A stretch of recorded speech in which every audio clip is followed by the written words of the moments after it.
반갑습니다. 안상인입니다. 여러분, 개미와 배짱이 우화를 아시죠? 개미는 보통 성실함을 뜻하고 배짱이는 게으름을 뜻합니다. 저는 성실하게 살아가는 개미를 좋아했고 놀고 먹는 듯 보이는 배짱이는 혐오했습니다. 그래서 늘 열심히 사는 모습을 보이고 싶었고 그런 사람들을 좋아했습니다. 돈 공부를 하고 자본주의를 이해하면서 열심히 일만 하는 것이 꼭 좋은 것만은 아니구나 깨닫게 되었습니다. 배짱이처럼 보이는 사람도 그들만의 삶이 있다는 것을 이해하게 되었습니다. 오늘은 가난이 대물림된다는 의미에 대해서 이야기하고자 합니다. 저는 돈 없는 부모가 되어서 자식에게 물려줄 것이 없을 때 가난을 대물림하는 것이다 라고 생각했습니다. 굉장히 돈이라는 것에 국한된 생각이었던 거죠. 하지만 돈과 자본주의 그리고 투자를 공부한 후 가난이 대물림된다는 것의 의미가 달라졌습니다. 단순히 돈의 액수가 아니었기 때문입니다. 개미처럼 일만 하는 사람, 직장만 다니며 월급에 의존하는 사람들의 그 마인드가 문제였습니다. 물론 이렇게 열심히 일하는 사람이 잘못되었다 라는 것을 말씀드리려는 것이 아닙니다. 그런 마인드일수록 부자가 되기 어렵다라는 것을 이야기하고 싶은 겁니다.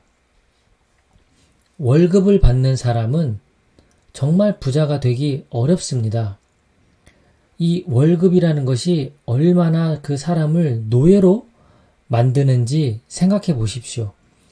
만약에 다음 달부터 월급이 나오지 않는다라고 했을 때 그 두려움 속에 살아본 사람만이 이 월급에 대한 이 어떤 족쇄와 같은 것이 얼마나 우리를 올가매고 있는지 알 수 있습니다.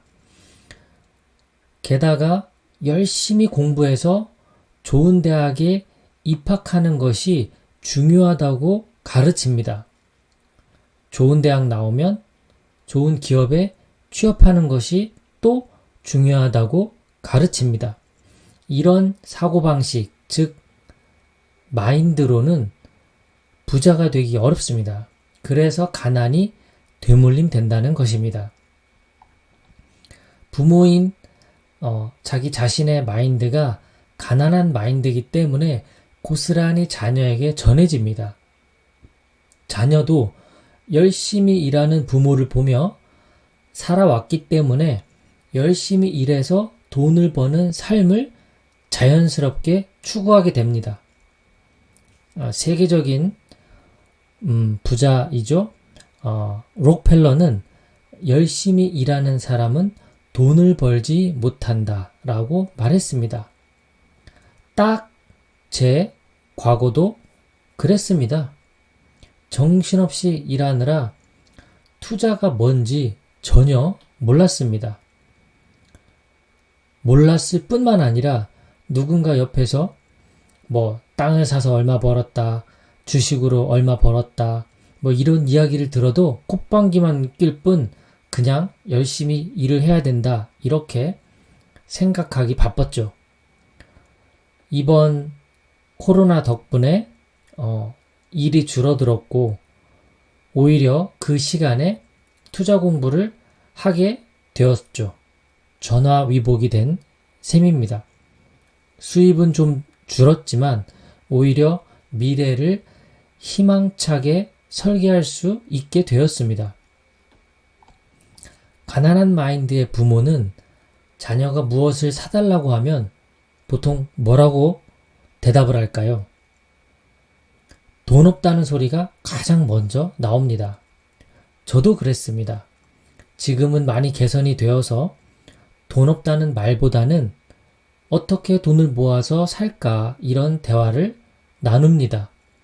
당장 사주지 못하면 생일날 선물로 주면 어떻겠느냐 질문하기도 합니다. 사고가 좀 더 유연해져서 안 된다는 말보다는 어떻게 해결할 수 있을까 생각하는 방향으로 바뀌었습니다. 저는 가난이 대물림 되는 것이 참 두렵습니다. 그래서 돈 공부와 투자 공부를 더 절실하게 하는지도 모릅니다. 부자는 보통 사람과 정말 다릅니다. 아무리 사업이 망해도 부자 마인드를 가진 그 부모의 자녀들은 결국 다시 일어서는 경우가 많습니다. 가난한 삶을 뛰어넘어 더 부자가 되는 사람도 참 많습니다. 가난한 부모 탓, 왜 사업에 실패해서 이 모양 요 꼴로 사냐, 이렇게 탓할 시간에 어떻게 하면 돈을 더 벌까 고민하는 그런 모습은 정말 보통 사람과 DNA 자체가 다르구나 그런 생각이 들더군요. 늘 긍정적으로 세상을 바라보고 자신이 할 수 있는 것과 할 수 없는 것을 볼 줄 아는 그런 능력이 뛰어난 사람입니다. 다른 부자들이나 성공한 사람들로부터 정말 잘 배웁니다. 주변에 성공한 멘토나 스승이 참 많더군요. 늘 배우는 사람들이 그런 부자 마인드를 가진 사람들이라는 생각이 듭니다. 한마디로 마인드가 정말 남다르다라고 말씀드릴 수 있죠. 결론적으로 오늘 말씀드리고 싶은 메시지는 가난이 대물림 된다는 것은 돈의 액수가 아니라 부자 마인드, 말하자면 어떤 마인드를 갖고 있느냐가 중요하다라는 말씀입니다. 세상을 보는 관점을 긍정적으로 바꾸어야 마인드가 변합니다. 마인드가 바뀌면 결국 우리의 인생이 변하게 됩니다. 오늘 준비한 건 여기까지입니다. 끝까지 시청해 주셔서 고맙습니다.